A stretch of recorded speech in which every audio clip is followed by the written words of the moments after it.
What's up guys, welcome to the 8th tutorial in our Python language basics. Here we're going to start a new topic and this will be collections. We'll just spend a few minutes in the slides talking about what collections are and what they'll allow us to do in code. Now we'll start out by covering what are collections in general, then we'll take a look at specific types starting with lists, then tuples, then dictionaries, and finishing up with ranges. Again, we'll just be taking some time to talk about them in the slides. In the next section, we'll get to the actual code examples. So for starters, what are collections and what can they actually do for us in the sense of a program? Collections simply provide a way to store multiple values in a single variable. This is different from what we've seen so far. We've seen that we can store one value at a time, and that value can change over time. That's cool.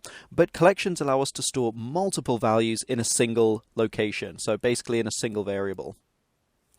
Now, the items in a collection, the individual values, are considered to be elements. These can be variables, or they can be just literal values. It's totally up to us about what we want to put inside of these collections.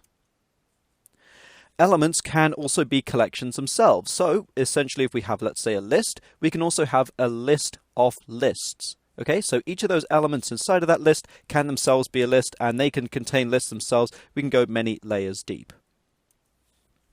Usually, collections come with additional functionality. Now, with the exception of strings, basically all of the variables we've seen so far have been pretty simple. There's not a ton that we can do with them. Strings actually do have some extra functions attached to them, which we may explore in the collection sections, because strings are actually considered to be lists of characters. Okay, but more on that a little bit later. We'll also take some time to explore some of the basic functions we can perform using these different collection types.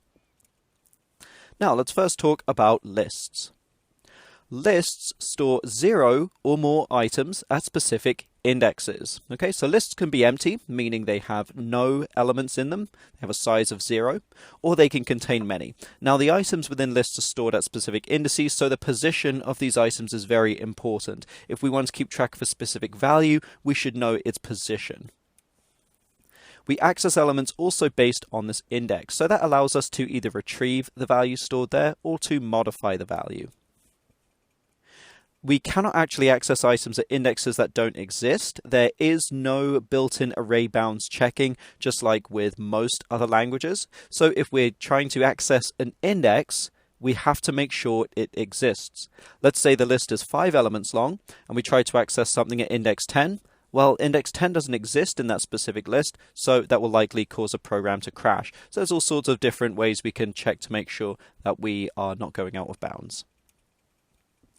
Now, lists can contain multiple types of variables in Python. This is something that a lot of other languages cannot do. Okay, that also means that there is some extra checking that goes on when it comes to Python lists. Again, one of the things that slows Python down a little bit compared to other languages. It's much easier to deal with a list of elements when you know they're all of the same type rather than having to check each type. Okay, but that also makes lists highly flexible, which is both a good and a bad thing. Just know that we can have lists that have multiple types, so there can be some booleans, some strings, some ints, etc. Lists are also mutable. Again, this is something that's not the case with all languages. For example, if you're coming from C++, arrays which are similar to lists are immutable. They cannot change. Lists in Python, you can definitely change them. You can add elements to them, remove elements from them, modify the entire list or individual elements. Everything goes with lists. Okay, next up are tuples. Now, tuples are actually very, very similar to lists, and in that we basically store multiple elements in a tuple. We access elements based on their index, but the big difference is that tuples are immutable. Okay, this means they cannot change. We cannot change the elements within them, and we cannot change the entire tuple. We basically just use these as temporary storage devices for items, whereas if we think we're going to need to change the values, then we'll go with a list. So tuples are usually very, very temporary. They're just to kind of retrieve some output, and then we work with the individual values. Now, let's move on to the next one, dictionaries. These are a bit more interesting than lists. They store basically key value pairs at each index. So with a list, it can contain many values, and I guess the same with tuples. Okay, but at each index there's only ever one value. This is where dictionaries are a bit different, because at each index there are two values. There's a key and then the value associated with it. Each of the elements within this dictionary is a tuple of a key value pair. Okay, we access elements based on their key, therefore not the index. So if we want to retrieve a value in a dictionary, we simply search for its key rather than its index. Now this is very, very useful in some situations, but in other situations you'll want to stick with a basic list. For example, if you are trying to keep track of a specific element and you know the key that it's stored at, then a dictionary would be better, because you can kind of associate each of your values with a key. You just simply call upon the key to retrieve that value and you're all good. If you're kind of going for a position-based approach, then you'll definitely want an array, or I guess in this case a list. Now, dictionaries also allow us to retrieve just a list of keys or just a list of values. There are a lot of other functions in there that help us to kind of modify various aspects, such as just the values, just the keys, or we can just get those. And again, in this way, if we're just getting the values, for example, we can treat this as just like a list. But dictionaries definitely have their kind of time and place over just your basic list.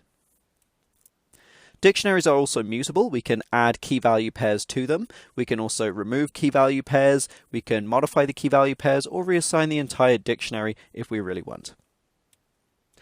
Okay, and finally we have ranges. So ranges are actually really simple. These just represent lists of consecutive whole numbers, but they don't have the functionality of lists. So you'll very often see ranges paired with for loops. I know we haven't covered loops, so more on that later. Just recognize that ranges are just a way to basically specify a bunch of whole numbers. So we can treat these very similar to lists of whole numbers, just note that they will be consecutive. So this means that we typically have to specify start and end values, okay, because we need to know what range of numbers we're going from and until. We can also specify a step value. For example, let's say we wanted to store just even whole numbers between 0 and 10, then we can say we want a step size of 2. That will basically skip every other number. In this case, it would be the odd numbers. And if we want the kind of reverse list, we can wrap it in a reversed function. This will allow us to count backwards. So instead of having maybe numbers 1 through 5, we can have numbers 5 through 1. All right, so these are our 4 basic collection types in Python. Some of the languages have even fewer types. Some of them have a lot more. I know, for example, Java has a ton of different list types. There's arrays, array lists, linked lists, etc. We're going to keep things super simple in Python. There's just going to be the basic list, the basic tuple, dictionaries, and ranges. And we're not going to cover any other types of arrays or lists, such as NumPy arrays or pandas arrays. That's kind of going beyond the scope of this course. So let's wrap this section up. When we come back, we're going to be actually turning to the code and taking a look at these examples one by one. So I think probably we'll cover each of these collection types separately, just because there's kind of unique functionality for each of them and they bring something different to the table. Okay, so stay tuned for those. Thanks for watching. We'll see you guys in the next one.